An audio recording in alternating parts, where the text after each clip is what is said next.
नमस्ते दोस्तों।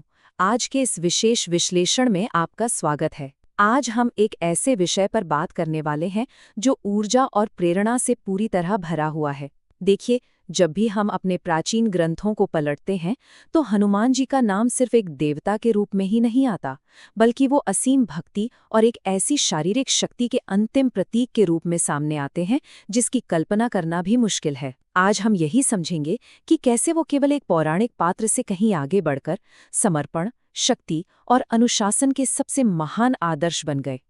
चलिए सीधे इस पर आते हैं और इस विचार की गहराई को समझते हैं।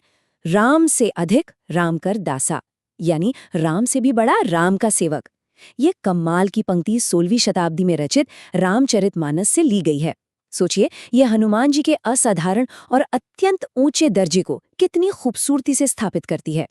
ये साफ दिखाता है कि एक आदर्श भक्त का स्थान स्वयं भगवान की नजरों में भी कितना ऊंचा और सम्मानजनक हो सकता है। तो आज की हमारी इस चर्चा की रूपरेखा कुछ इस तरह रहेगी। हम इसे 4 मुख्य हिस्सों में समझेंगे।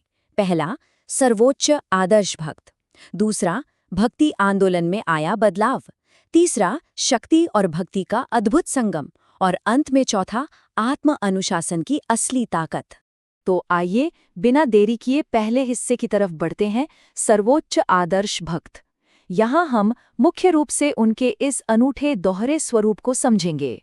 हमारे प्राचीन स्रोतों के अनुसार हनुमान जी का जन्म वायुदेव के अंश के रूप में हुआ था। अब वायुदेव की इस देवीय विरासत के कारण ही उनके पास अकल्पनीय गति और अपार शक्ति है। आप जानते होंगे कि उन्हें चिरंजीवी यानी हमेशा जीवित रहने वाला अमर माना जाता है। उनके पास सचमुच असीम शक्तियां हैं। लेकिन सबसे हैरान करने वाली बात क्या है, उनका पूरा का पूरा जीवन केवल और केवल भगवान राम की निस्वार्थ सेवा के लिए समर्पित है। ये जो विरोधाभास है ना, एक तरफ इतनी महान शक्ति और दूसरी तरफ इतना गहरा समर्पण, यही उन्हें एकदम अद्वितीय बनाता है। अब चलते हैं हमारे दूसरे हिस्से पर, भक्ति आंदोलन में बदलाव। ये एक बहुत ही दिलचस्प ऐतिहासिक सफर है। चलिए आगे बढ़ते हैं और देखते हैं कि ये सब समय के साथ कैसे विकसित हुआ। इस ऐतिहासिक सफर को देखिए। 1500 ईसा पूर्व के ऋग्वेद में हमें सबसे पहले इनकी वैदिक जड़ों का उल्लेख मिलता है। फिर आगे चलकर 3री शताब्दी ईसा पूर्व में वाल्मीकि रामायण में उन्हें एक वानर सहायक के रूप में देखा गया। लेकिन असली बदलाव आया 1575 ईस्वी में, जब तुलसीदास जी ने उन्हें एक केंद्रीय आध्यात्मिक भक्त के रूप में स्थापित कर दिया। और फिर 17वीं शताब्दी तक आते आते वो मराठा राष्ट्रवाद और प्रतिरोध के एक बहुत ही प्रमुख प्रतीक बन गए। मध्यकाल के अंत में रचित तुलसीदास जी के रामचरितमानस ने तो जैसे इस ऐतिहासिक परिवर्तन में एक चिंगारी का काम किया। इस एक ग्रंथ ने हनुमान जी की पूरी छवि को विस्तार दिया। उन्होंने हनुमान जी को केवल एक दैवीय वानर की भूमिका से निकालकर एक आदर्श, प्रेम से भरे भक्त के सर्वोच्च उदाहरण में बदल दिया। भक्ति आंदोलन में उनकी भूमिका इतनी मजबूत हो गई कि वे खुद ही श्रद्धा और आराधना के एक स्वतंत्र और प्रमुख केंद्र बन गए। और आपको पता है, 17वीं शताब्दी के दौरान इस छवि में एक और बड़ा बदलाव आया। वो केवल एक आध्यात्मिक आदर्श तक सीमित नहीं रहे, वो उत्पीड़न और अत्याचार के खिलाफ डटकर खड़े होने वाले सांस्कृतिक गौरव के सबसे बड़े प्रतीक बन गए। महान कवि और संत रामदास जी के लिए तो वे मराठा राष्ट्रवाद के साक्षात प्रतीक थे। इसके अलावा जो लोग मार्शल आर्ट या पहलवानी करते थे, उन्होंने भी हनुमान जी को अपना संरक्षक देवता माना। कुल मिलाकर वे आध्यात्मिक प्रतिरोध और हमारे आंतरिक मानवीय मूल्यों की सबसे बड़ी प्रेरणा बनकर उभरे। अब आते हैं इस चर्चा के तीसरे और बहुत ही गहरे हिस्से पर, शक्ति और भक्ति का संगम। ये एक देवता के उस दोहरे स्वरूप की बात करता है। इस वैचारिक संतुलन को अच्छे से समझने के लिए हमें पहले भक्ति का असली मतलब समझना होगा। मध्ययुगीन ग्रंथों के दार्शनिक ढांचे में भक्ति का सीधा सा अर्थ है किसी व्यक्तिगत ईश्वर के प्रति प्रेमपूर्ण, एकदम निस्वार्थ और गहरी भावनात्मक श्रद्धा। ये और कुछ नहीं बल्कि हृदय और आत्मा का बिना किसी शर्त के किया गया पूर्ण समर्पण है।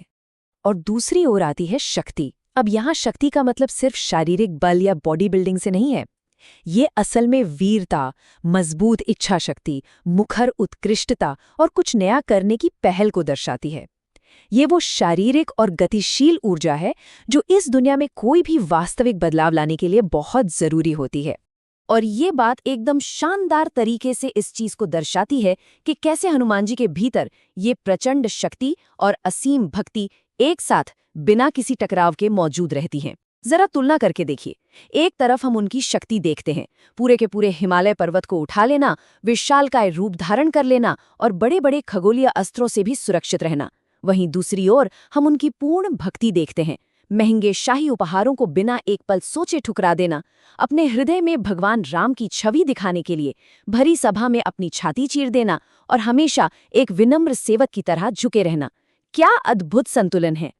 अब हम अपने चौथे और अंतिम हिस्से की ओर मुड़ते हैं, आत्म अनुशासन की शक्ति, यानी अपनी आंतरिक आत्मा पर कैसे विजय प्राप्त की जाए। जब हम उनके व्यक्तित्व को गहराई से देखते हैं तो ये साफ हो जाता है कि उनका मस्तिष्क उनके शरीर जितना ही शक्तिशाली और अनुशासित है। वे एक ब्रह्मचारी हैं जिन्होंने जीवन भर कड़ा अनुशासन और अपनी इंद्रियों पर पूर्ण नियंत्रण रखा है। वे सिर्फ बाहुबली नहीं हैं, वे वेदांत दर्शन और वेदों के प्रकांड विद्वान हैं, व्याकरण के एक विशेषज्ञ हैं, एक गहरे ध्यान में लीन रहने वाले योगी हैं और यहाँ तक कि संगीत के एक बहुत ही उत्कृष्ट गायक भी हैं। उनका ये मानसिक और आध्यात्मिक दायरा सच में बेहद विशाल और अनुशासित है। तो यहाँ सबसे बड़ी और ज़रूरी बात यह है कि हनुमान जी केवल एक देवता नहीं है, बल्कि वे संयम, अटूट विश्वास और निस्वार्थ सेवा जैसी सार्वभौमिक मानवीय उत्कृष्टताओं के सबसे बड़े प्रतीक हैं। वे हमें ये सिखाते हैं कि सच्ची महानता केवल ताकत दिखाने में नहीं है, बल्कि आत्मनियंत्रण और सद्गुणों में बसती है। यही वो गुण हैं जो किसी भी इंसान के लिए आत्मप्रभुत्व यानी खुद पर जीत हासिल करने का सबसे बड़ा रास्ता बन सकते हैं। तो चलिए इस चर्चा को खत्म करते हुए मैं आपको एक बहुत ही विचारू तेजक प्रश्न के साथ छोड़े जाता हूँ। आज का हमारा ये आधुनिक समाज किस प्रकार अपार व्यक्तिगत शक्ति और ताकत को इतनी गहरी विनम्रता और किसी बड़े उद्देश्य की निस्वार्थ सेवा के साथ संतुलित कर सकता है? सोचिएगा जरूर। प्राचीन दार्शनिक कथाओं का ये पहलू हमारे आज के जीवन से भी बहुत गहराई से जुड़ा हुआ है। शक्ति और विनम्रता के इस अद्भुत संतुलन को समझना सच में एक ज्ञानवर्धक अनुभव है। इस विश्लेषण में मेरे साथ जुड़े रहने के लिए आपका बहुत बहुत धन्यवाद।